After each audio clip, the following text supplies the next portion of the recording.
So you just started your new world in Minecraft.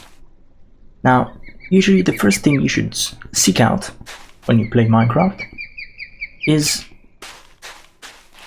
Stay away from those guys.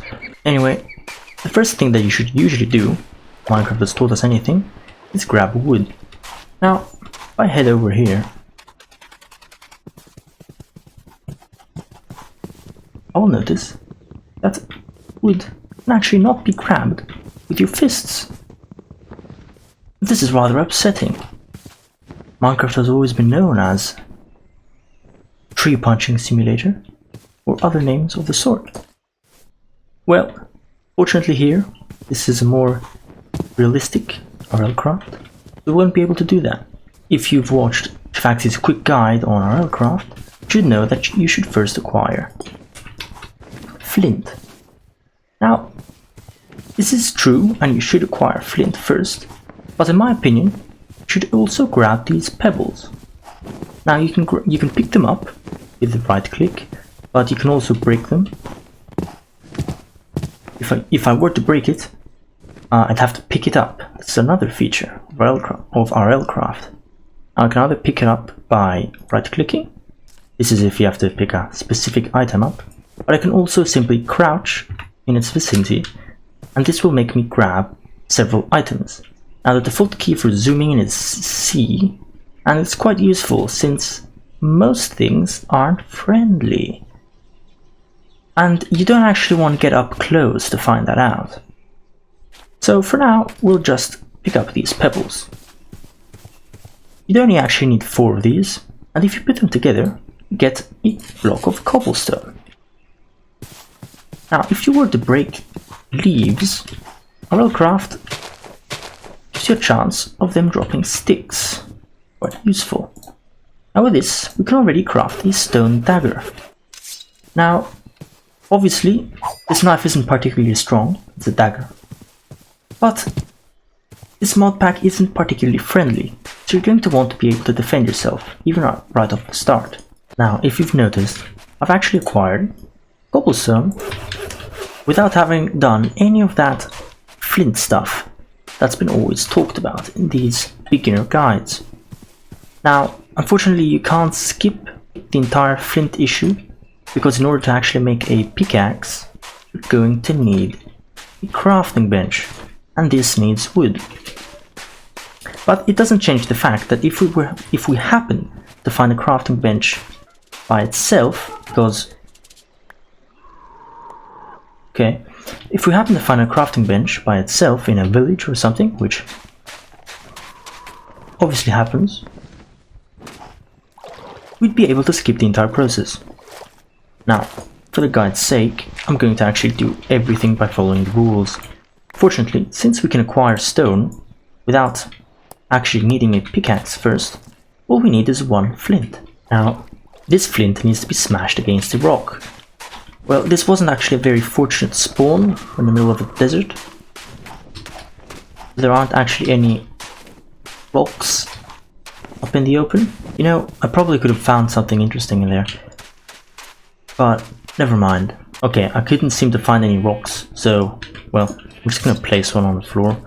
Bit of a waste, but now if you right click with your flint, you're gonna get flint shards. And you're gonna get 2 of them. Now with this shard, you can craft a knife. This thing is completely useless. Well, not really. I'd only use it for this plant fiber. Now, I'm not destroying the entire plantation, as satisfying as that might be. That's because RLCraft throws some, oh god, undesired stuff at you when you don't contain your greed. Now, I'm going to move away from this location, because yes, this guy. Now, with our acquired plant string, we're going to be able to actually make a hatchet. This flint hatchet is completely useless, just like Internet Explorer.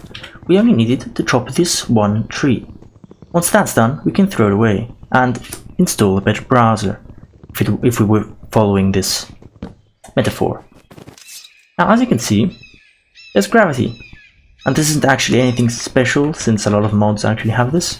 But you're gonna have to be careful, because that falling tree is going to kill you if you don't have armor. And well, maybe even if you have armor, it's gonna kill you. So don't stand under it. The technique to, like the simple rule of thumb, would be to simply stand diagonally away from this tree. Because yes, cubes, but your pet's not going to know this. So if you're ever gonna have one, be careful when you're chopping a tree, or at least don't make them follow you if you have intentions of chopping them. Now, thanks to this wood, we can now actually craft something more decent. Unfortunately, planks aren't made in the ordinary fashion. We're going to use yet another more realistic method. We're going to have to place the logs on the floor and right click with the hatchet. To make this work, you're going to have to right click on the top of the block. Now, it's not always going to work on the first attempt, and it also has a worse ratio.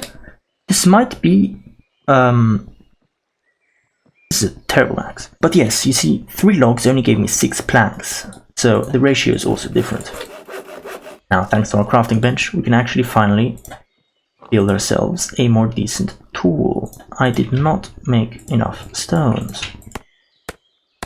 Now, with your stone pickaxe, you can get all the stone you need for future tools. That's the basics. But unfortunately, it's not that simple. You can't spontaneously use tools that you find, because it's unrealistic for some reason. Or at this point, I just think it's an excuse to make the game harder. Skills. You don't need skills for anything. They don't add anything new to the game, apart from these occasional special effects that aren't anything special, to be honest. All they are is a hindrance. What they do is, if you're not high enough level in the respective job or whatever, you won't be able to do it properly with the proper tools. Why is this guy literally everywhere? Anyway, you're going to also notice that my vision is becoming more greyish. This is because the game is warning me that I'm starting to get dehydrated. It's another realistic feature of the game. Now, you're going to have to drink from water sources, and you do this by crouching and right-clicking on the water source. A natural water source is considered polluted water, and so it will give you thirst. This is just like hunger, so it's simply going to make your bar deplete more quickly. If you want to drink clean water, you're going to have to build a filter, and that's done with coal. I'll just show you. Coal and paper, like so. You can use this on basically anything that contains water except for buckets, so you could use it with a glass. Fill this glass bottle with water, or with a canteen, and this is what I'd suggest. The game also implements temperature, so you're going to have to be careful with that. A lot of people simply spawn in an Arctic biome or in a desert and simply end up burning up or freezing to death. Now, in those cases, there's not much you can do. I do not, yeah, whatever. What is this? What is this? I do not like it. Look, impish noise, what the hell? It's even hitting me. Oh, I'm bleeding. I personally don't know if it approached me to attack me or not. Was it gave me... They apparently have a fall resistance aura. Now, I'm not here to explain what's actually going on to me. I'm here to act as a guide. Now, skills. These are a hindrance.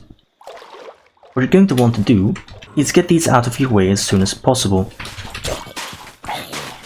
Advancements only provide buffs. These are very nice.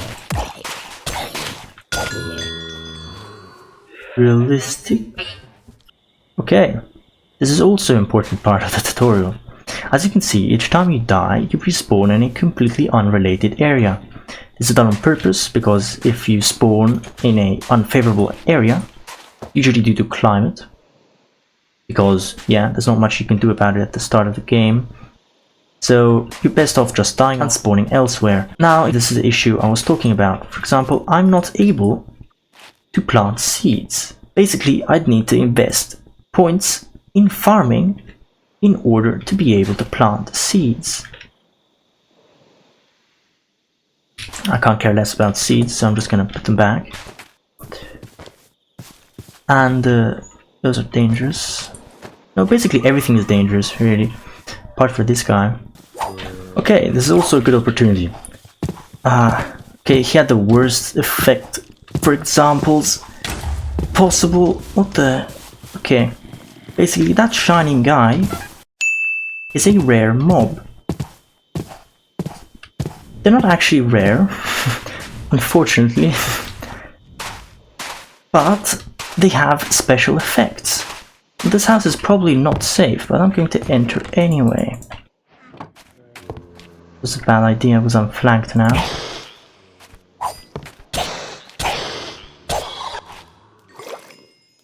Water is very bad. Stay away from it, by the way. You can very easily get overpowered in the water. Now, you may have noticed that I've taken damage. I'm not good against bats because they're ranged. Let's just get away. That scared the hell out of me. Okay, as you can notice, on the bottom right, there's a little silhouette of a man. This is a quick graphical representation of this menu. Now, this is a tutorial. I do not need it. I'm doing the tutorial here. I basically have... Okay, well, this is wonderful. Both my legs are broken. Feet, to be exact. Now, what does this mean? I won't die, but not having feet, as you might have expected, is rather unfortunate and will give us slowness. At the bottom of the ocean. Now, if you break parts of your limbs, you're going to get debuffs. When it comes to feet, you're going to get slowness. When it comes to breaking your arms, you're going to have mining fatigue. And your torso and head, on the other hand, as you can notice, have the hardcore health icons. This is because if you're going to lose your head, you instantly die regardless of how much health you had left. Now, unfortunately, I didn't manage to explain this before actually dying, but I instantly died because that skeleton headshot me.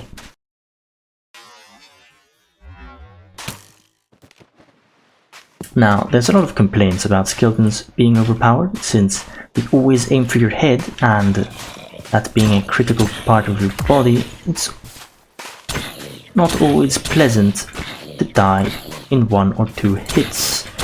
One, because you're probably going to be wounded. Okay, this is very unfortunate because there's no trees to get sticks. Now, as I was saying, do not go in the water because you get overpowered quickly. These, fortunately, are literally the simplest enemies you might find in the water, and I'm still having difficulties. Oh, there's actually a new feature that wasn't there when I used to play RLCraft. Wait, it's very not nice. Basically, it makes you sink. And probably prevents you from jumping as well. Damn it. Literally start with punches. And just fish. Damn. Now I actually want this fish. I'm greedy. There's a dungeon here as well. It's a very interesting place. And if I'm fortunate, I might actually find a crafting bench here. Taking quite some time. Okay, this is your only friend. Not really. It's basically an OP iron golem. You acquire knowledge from a mob when you stand close to them, and your level of knowledge increases. Crafting bench increases when you kill them. Now, okay, what a great start. Anyway, finding out about a creature lets you look at it in the bestiary. An Aegis is an elemental creature. Every creature that you find in a bestiary I believe at level 2 perhaps, summoning staff will grant you the ability to summon them. It's an essential item that you should acquire as soon as you can, but unfortunately requires gold, so for the beginning you're not really going to be able to get that. Now this is a masterful chestplate. Items, when they get crafted, and when you find them in the biome, have a quality metric. Now this happens to be masterful, and obviously with common sense you can understand this is a very nice and positive buff, but before I also had some crappy weapons, and this means that the weapon or armor, the item, will perform worse than expected. Now we may have found the crafting bench and an awful lot of tools, but we're not going to be able to actually use any of this. Oh, this is quite fortunate. Crafting benches can be broken with your fist. This is very nice. Basically now we've acquired ourselves a crafting bench. And a torch. This is also a very important thing to know. When you craft a torch, you're going to craft it unlit. Now, obviously you can light an unlit torch, but you're going to need a matchbox. It's not expensive, it's quite cheap. They are built like this. And this is just to repair it. And with the matchbox in hand, if you right click on an unlit torch, you're going to light it back up. But you're going to obviously understand that this gets quite tiresome very quickly, since, well, you're going to have to interact twice on a torch to actually have it do its effect. So luckily there's this alternative strategy. You can simply place this stack of unlit torches in your crafting menu and light them all up beforehand. It's a very useful tip that Shavaxi for some reason did not tell. Now unfortunately I'm going to have to leave this building because I need to find gravel, and I'm not bringing diamonds with me because I'm probably going to die. It's actually a great spot, apart from the fact that it's surrounded by water. It has a castle, a dungeon, a little fort, a battle tower. This is action-packed with everything. Wow. Anyway, I don't think that I'm in any position to find gravel easily here. And there's also the issue that this is probably not even a continent, but simply an island. Yep. It's just an island. Now in situations like these, as unfortunate as it is, even though I did find diamonds, there's absolutely no chance that I can swim away to my survival. So I might as well put every item that I have in this chest, probably never find any more, and offer myself to the gods of the sea. That happens to hate squids. Look at all this. Wow. It also appears to have despawned. Well, I'm going in here with the intention of dying, and well, okay, this actually scared me more than I was expecting. Are you going to release me anytime soon? Okay, I believe I'm going to I somehow managed to kill it. Well, yes, as you can see, my survival chances are rather low, and he has a shield and armor. Very impressive. I'm also starting to think that this fort is not supposed to be underwater. Oh, hello. Sea serpent, I offer you poor crab. How is he surviving this? What a champ.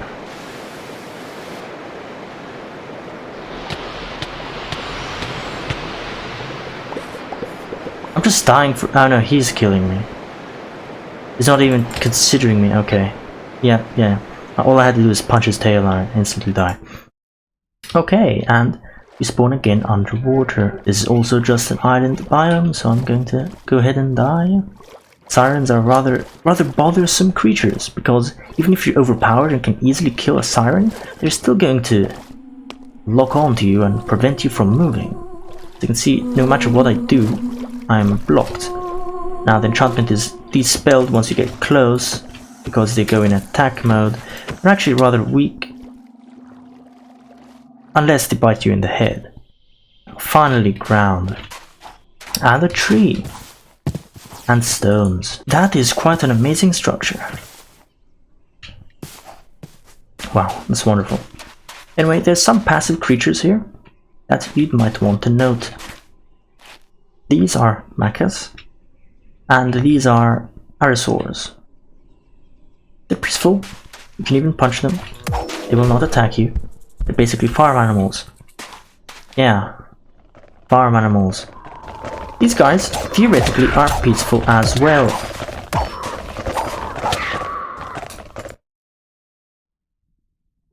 Theoretically. Now I said that because unless there's an alpha in the group, they will not attack you. Ah, God. The game seems to have no intention of making me spawn onto hard land.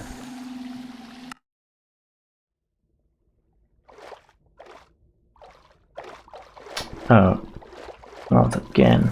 This is a swamp biome, not the nicest of biomes, but it'll do, as long as we can find rocks. An aspid is also a passive creature. Believe it or not, for how menacing it looks, it's also considered a farm animal, as in you can hit it and it won't attack you back. But they do fight back. You see this purplish lining? This is going to kill you very quickly if you stand in it. It's poison damage, so if you do have poison immunity, you can ignore it. It's a nice feature of the game. And its baubles, I'll show you here quickly. These, you can equip it with several items. Some are more useful than others. You're not supposed to be there. Luckily he appears to be stuck, and I'm very happy about that. And this seems to be a house that has a crafting bench, yes. You're going to notice that when you break stone, you're not going to get cobblestone, but these little pebbles back. Now you already know that you can build cobblestone with these. In short, it's basically just a nuisance to your inventory space, because now you're going to occupy 4 times as much as you would if it had been cobblestone. But yeah. Now when it comes to weapons, my favorite is the saber. There are a lot of ways for building it, but this is the main way. The only difference is it requires a handle. This is a special type of stick that wants string. And with this I have string. Now every nymph, dark golden or whatever color, will heal you, so keep them close. Not that you can, but you're going to want to. Now I'm going to tell you this. This is very important. Do not build the vanilla sword. A saber or any other alternative of a weapon in this game is 100 times better than the ordinary sword. Because look at this. A saber has the bonus of 100% more weapon damage to the unarmored foe.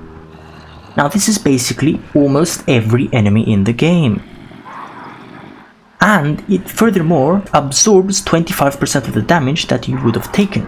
This, however, damages the durability of the weapon.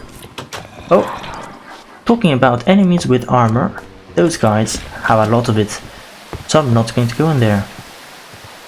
A fish appears to have died here. A squid, to be precise. Now apparently the house that we've been using as our base of operations is populated. It seems to be squirming, but is not taking any damage. So it's good to grab a crafting bench. Now, I did notice this iron, and I'm not stupid. Normally I would grab this, but it is a waste.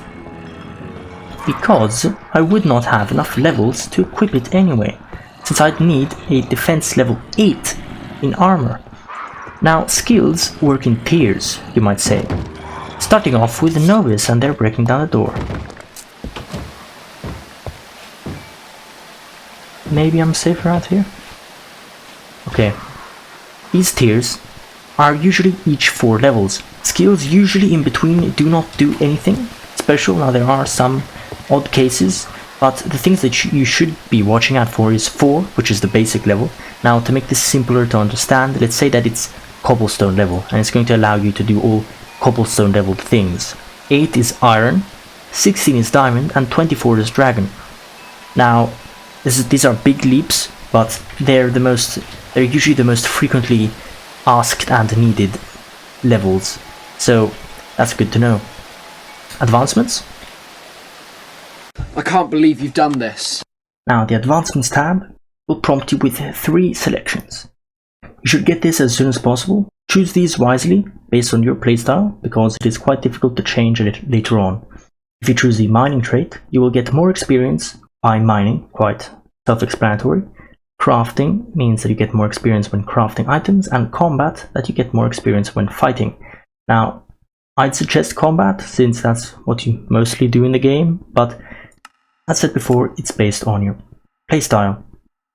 You should do this as soon as you're level 5. It does not spend your levels, but it cannot be done if you are not level 5.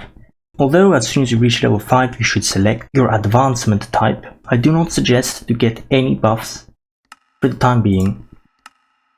Not because they're not good, but because these are restrictions and you should try and get them out of your way as quickly as possible. They work in tiers, so if you're level 1 or level 3, not much will change. If you're level 1 and considered novice, or level 3, you are still considered novice.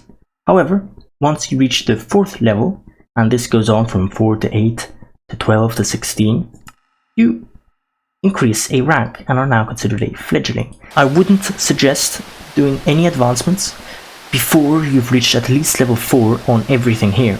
Theoretically, you could avoid agility. You only need level 2, and it will allow you to use a bow. The basic bow. There are also more special types of bows. And defense. But in our case,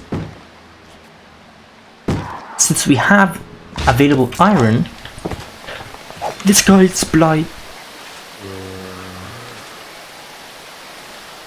Okay, I'm going to use this opportunity to explain you what this mob has differently from others. This flame means that it is blighted.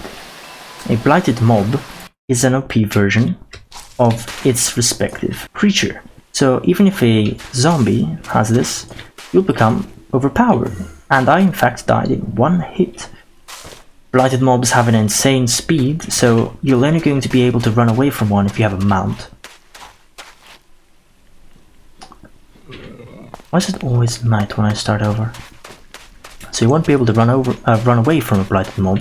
Your best choice is simply avoiding to aggro it. What is this little crab? Head crab thingy. Geomite. Now it seems to be multiplying, and that's not nice. Aphasia does not allow you to use a shield, and there seem to be ants as well. And a giant scorpion. And this is the nest of a dragon. I'm going to steal this gold, because I'm not expecting to live. I do not know how I managed to dodge that. Oh no.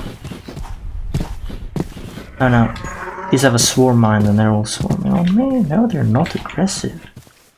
Right, okay, they're not aggressive. Well, basically, I somehow managed to escape this dragon. If I manage to live long enough and actually use this gold, I'll be able to craft a summoning staff, like so, and a backpack, like so, and a tool belt.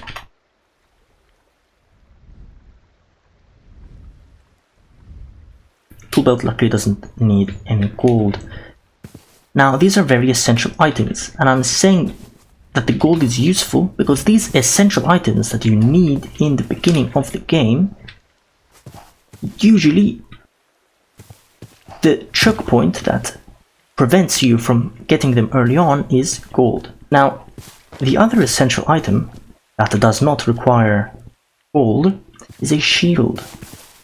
Now a shield is extremely essential, in my opinion at least, because it allows you to negate or block enemy attacks. Now its success rate isn't 100%, and this is very unfortunate, because inconsistency is, well, very problematic, because you'd expect something to happen when it doesn't, because you were unlucky.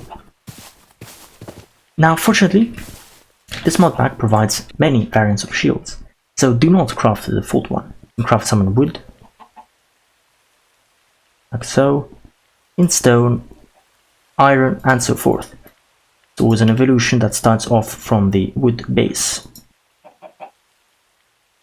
Now build a shield as soon as you can. When it comes to armor, since your body and head are the essential parts, and if you lose them, no matter how much health you have left, you are going to die, obviously the most important piece of armor is going to be the chest plate and the helmet. The body, fortunately, is always one of the last to actually take damage, so you should usually not actually worry about it. So the first thing you should actually prioritize doing is building a helmet rather than the chest plate, even though its armor values are less efficient. This is because it can save you from a instant death headshot from a skeleton. Okay. A lot of monsters spawn from special blocks.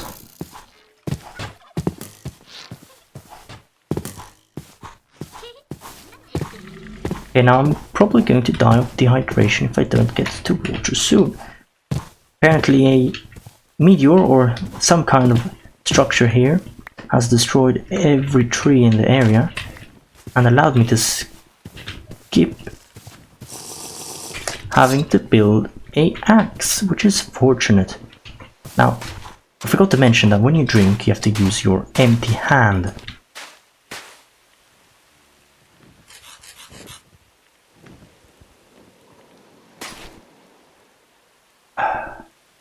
Okay, I just realized these are just logs, and to transform the log into a plank we're going to have to use an axe. So yeah, we still need to build one. What a bummer. No crafting bench.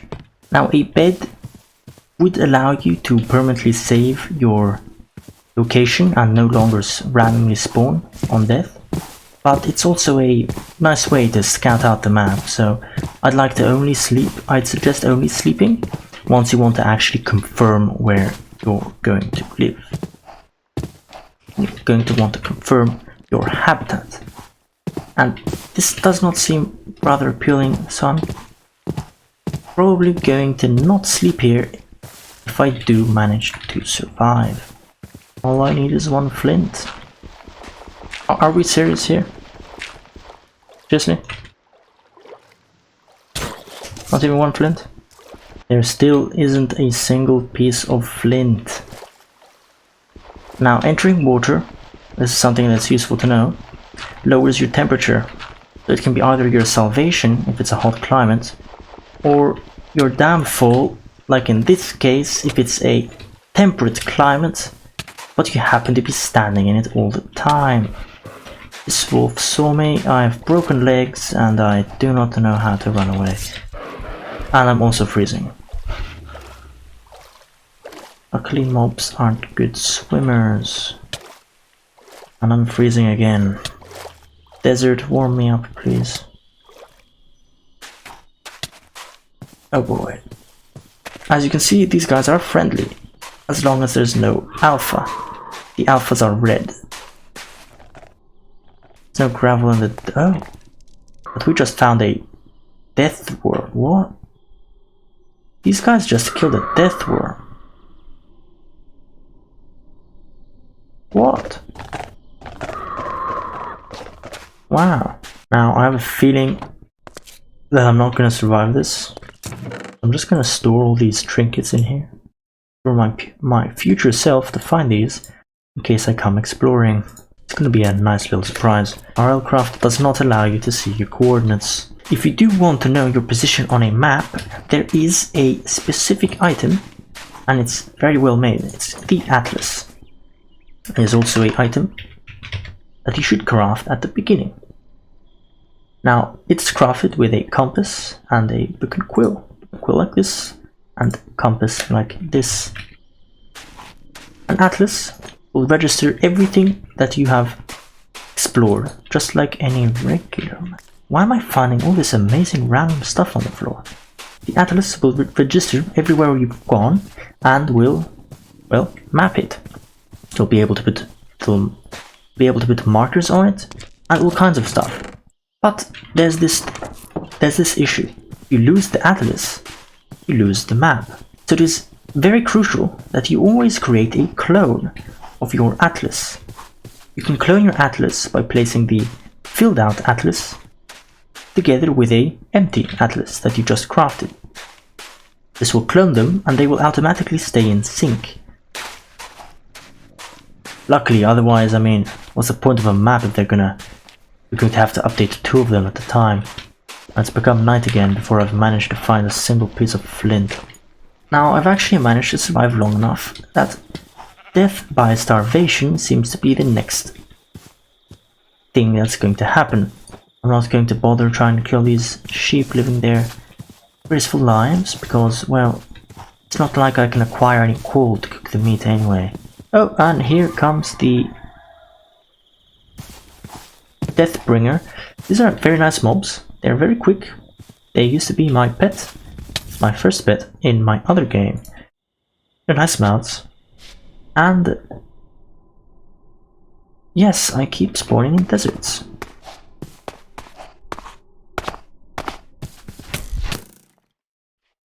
My god! Now that was probably like a frame rate glitch or something. But that skeleton just shot 2 arrows at me and I instantly died. Because 2 arrows is all that they need to kill you, if you are at full health. Now this is a rather nice spawn. Can't really say because we are underwater. Oh, this is the underwater temple. These are all very useful items, but why do I always come across this stuff? Now, as you can see, I can't even harvest this. Oh, I can harvest nether wart for some reason though, and I got the achievement for planting good nether wart. Okay. I can't harvest wheat, so farming is a useful skill to get early on. A belt can be either equipped as a belt here. Every item or bubble has some special effects, and these aren't necessarily spectacular, so you don't have to have them. And these sceneries are always amazing, like look at this stuff. But when it comes to tool belt, you probably get it not because you want its buffs, but because you need. Okay, here the hour of reckoning, and every sea creature is coming for me. Oh, and I'm being grabbed and pulled underwater. Hello, adorable little dragons. These are very nice jungle dragons. I've heard of them. I've never actually seen them. They're very nice. Look at them. They spawned right next to me. They also appear to be friendly. How nice. There's an awful lot of them. I mean, I'm glad they're friendly. What is that? Can't tell if that's one of the dragons or if it's a fish. I believe it's one of the dragons though. I tried riding it.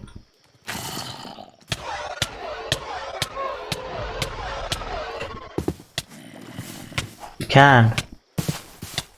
Fortunately, I've died because of that other creature. But you can ride them. That is amazing. What am I even supposed to do here? No, it's I'm going to go ahead and let this shark kill me because you don't actually do much. Hello, shark.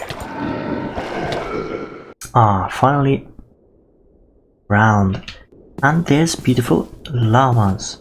Hello. Oh, and there go all the llamas and sheep. Oh, there go I as well. Oh no. Oh dear. The beginning in RLCraft is very frustrating because the game is in no way or shape or form more easy and you can literally do nothing to protect yourself. Oh no. this was unfortunate, but it was also calculated. It's actually quite fortunate because we got the Trent, which is the most... that was a rare skeleton archer that happens to apply a cobweb to you when it shoots, which is a very overpowered combination. The saber is my favorite weapon, but there's also the rapier, which is a more precision-based weapon. You might be asking yourself, now, the rapier only seems to be better. You get a 200% base weapon damage when a foe has no armor. Now, the attack speed and damage are different. Okay, mine's rusted, that's great. But the stone saber is more similar to the default sword, and I'm therefore more used to it. Rapier allows you to hit more quickly, but it does not do a slash attack. Now here you can see that we have built ourselves torches that are unlit. If I wanted to build a matchbox, I need paper. We don't have this, so I'm basically screwed. So there was no point in me building these torches, but nonetheless I'm going to go down here. Reason being, I have a saber. Let's say find unique enemies that have special abilities, I'm probably going to manage just fine.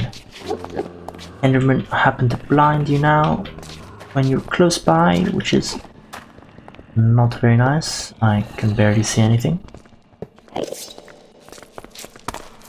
I have fallen into a hole. I'm blaming the Enderman. Okay, it's a frost weaver.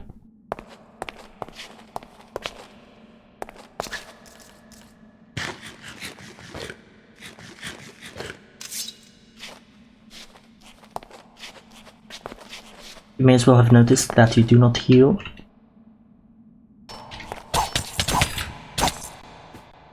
What? Do not engage enemies at the beginning of the game. Now, since I've basically accomplished absolutely nothing in this past hour, I'm going to have to continue this tutorial just by voice without an actual representation of how to do it.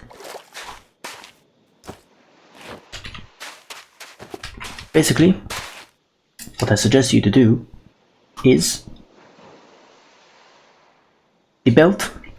Once you build it, you access your belt with the hotkey R.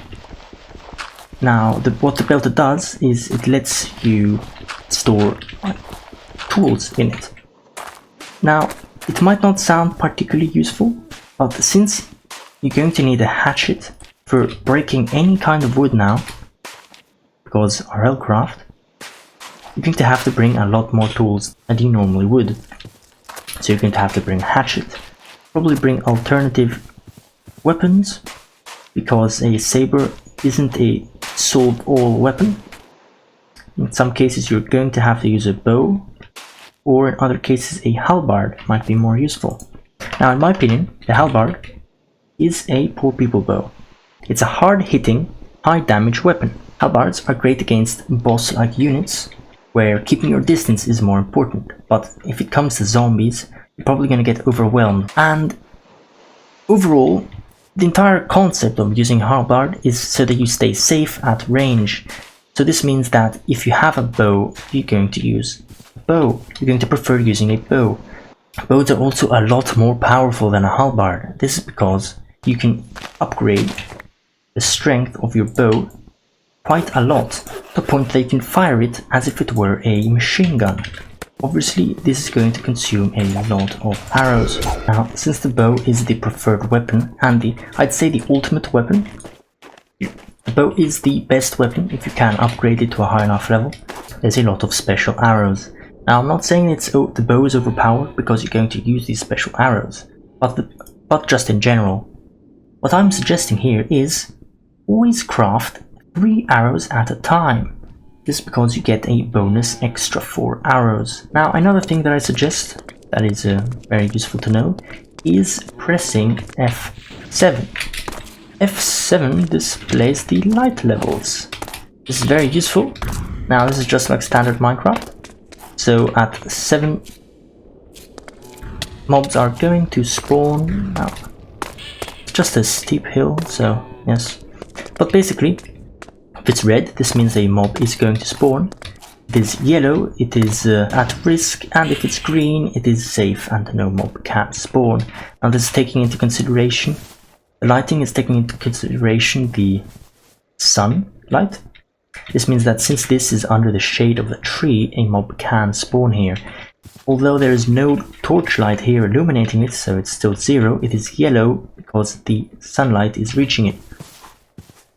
Blue is a mob would spawn here but can't, because, for example, as if you had placed a slab, those mobs can't spawn there. They can also not spawn on little rocks. This is very useful when building your base, because like this you can verify if any mobs can spawn in there or not. Now another useful feature that I can't really perfectly show to you, but the baubles that you are using will often be displayed on screen, and in some cases the bauble menu that displays it on screen is placed right at the middle of the screen, which is not nice. Now a lot of people, me included, at first did not know how to remove this. All you need to do is press numpad 9. This. Now you usually see the bauble menu here, but I don't have it. So you can simply select how you want it, if it's horizontal, vertical, if you want to disable it, and if you want to toggle it having a box that surrounds it, because it doesn't only show the bauble, but it actually has a little rectangle around it. Now with this you can simply drag and drop the bauble menu away and to a position that you prefer. Another useful feature that you should know about, the sooner the better, in RLCraft, is taming creatures. Taming creatures is, oddly enough, very simple. You only have to feed them the appropriate kind of treat. Now there's a lot of types of treats, as you can see. Except this is just a Halloween prank. It's self-explanatory. The treat says what types of animals it's going to tame. So a aberration treat is only going to tame a mysterious creature. Now it's obviously not very specific, but when it comes to, for example, the avian treat, well, you can understand quite straightforward that this means it works on all birds that are from the Lycanites mod. This is because the taming creatures is a Lycanite mod feature and does not work, or at least not with the treats, does not work on other mobs. You might have noticed at the beginning that I spawned next to some griffins. Those are also tameable mobs, but they're not part of the Lycanite mod. This means that they are not tamed with treats and are instead tamed with rabbit feet. The reason as to why, I do not know.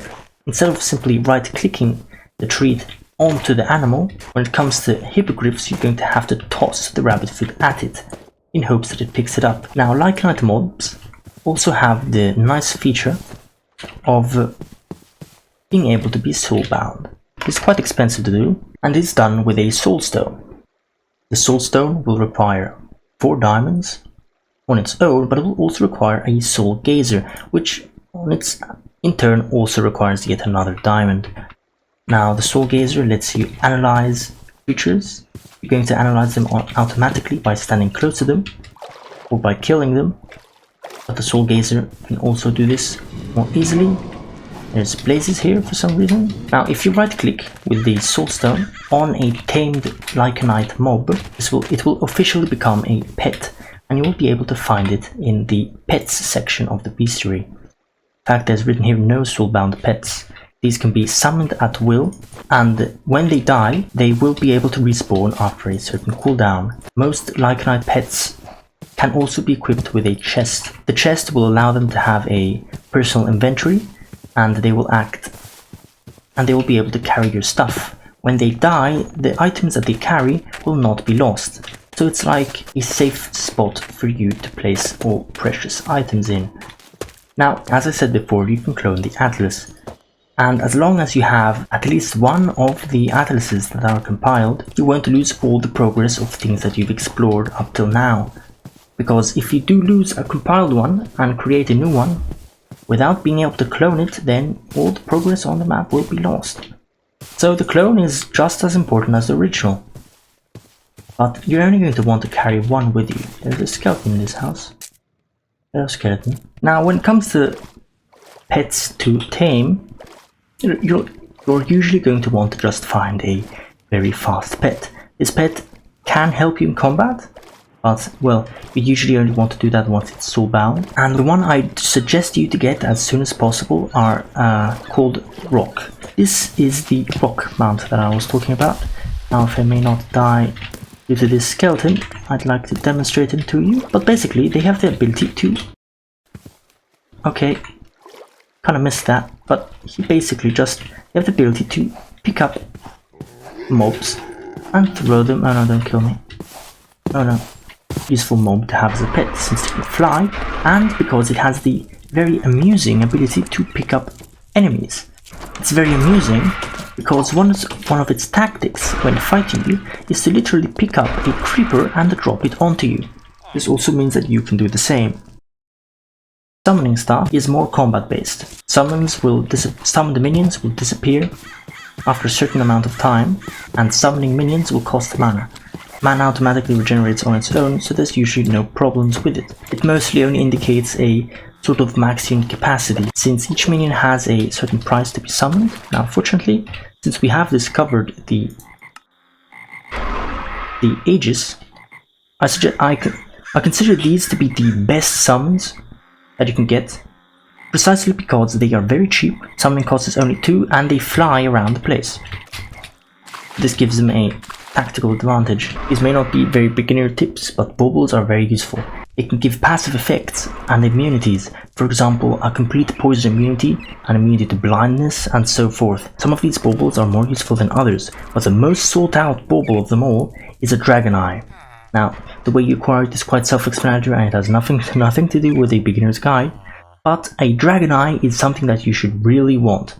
It's the best bauble that you can get, quite overpowered, but you're going to have to need to kill a dragon. Speaking of dragons, use horns for dragons, and subscribe. Kobolds, which is useful to know, are passive creatures that will usually run away from you, but they will try to kill you if you are low on health. They will steal items that are on the floor, and you can retrieve these items by killing them. You should also watch out for pixies. They will not attack you, but they will steal items in the hotbar.